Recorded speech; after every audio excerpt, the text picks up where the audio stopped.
જય અંબે. હું આપ સર્વને કેટલાક સાયબર ફ્રોડથી સુપરિચિત કરાવવા માંગુ છું. આપ લોકો અહીંયા જ્યારે બનાસકાંઠામાં આવી રહ્યા છો અને જ્યારે ઘણી વખતે આપ સર્વને ઘણા બધા કોલ બી આવતા હોય છે, તો આપ સર્વને મારી એક નમ્ર વિનંતી છે કે જ્યારે બી આપ લોકોને કોઈ પણ એક લિંક આવે છે કે જે અજાણી લિંક છે, તો સૌપ્રથમ આપ આવી કોઈ પણ અજાણી લિંક ઉપર ક્લિક નહીં કરો.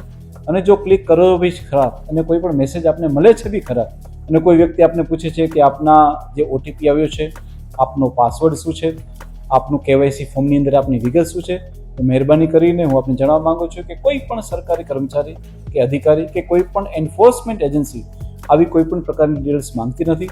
તો આપ મહેરબાની કરીને આપનો કોઈનો બી આવો પાસવર્ડ છે કે આપનો કેવાયસી નંબર છે, આપનો આધાર કાર્ડ નંબર છે, આપનો સીવીવી નંબર છે, આવી કોઈ પણ ડિટેલ્સ આવા કોઈ પણ લિંક ઉપર ક્લિક કરીથી આપ ભરશો નહીં કે કોઈ પણ અજાણ્યા માણસના કોલથી આપ ભરમાઈને એને કોઈ આવી વિગત આપશો નહીં. છતાં પણ જો આપની સાથે આવો કોઈ ફ્રોડ થઈ જાય છે અને આપના બેંકના ખાતામાંથી આવો કોઈ પૈસા ઉપડી જાય છે, તો આપ 1930 ઉપર તત્કાલ ધોરણે કોન્ટેક્ટ કરો, જેથી કરીને આપના કપાયેલા પૈસાને અમે પોલીસ ફટાફટ છે એને ફ્રીઝ કરી શકીએ અને આપના પૈસાને બચાવી શકીએ.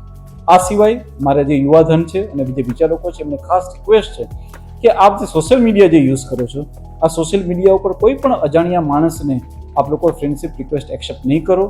કોઈ પણ અજાણ્યા માણસનો આપ વિડીયો કોલ કે ઓડિયો કોલ આપ રિસીવ નહીં કરો, જેથી કરીને આપણી સાથે બનતી કોઈ પણ આવી ઘટના જે છે એને રોકી શકાય. છતાં પણ અમે બનાસકાંઠા સાયબર ક્રાઇમ પોલીસ હંમેશા આપની મદદમાં છીએ. આપની સાથે કોઈ પણ અઘટિત ઘટના બને છે, હંમેશા આપની મદદ માટે તૈયાર છીએ.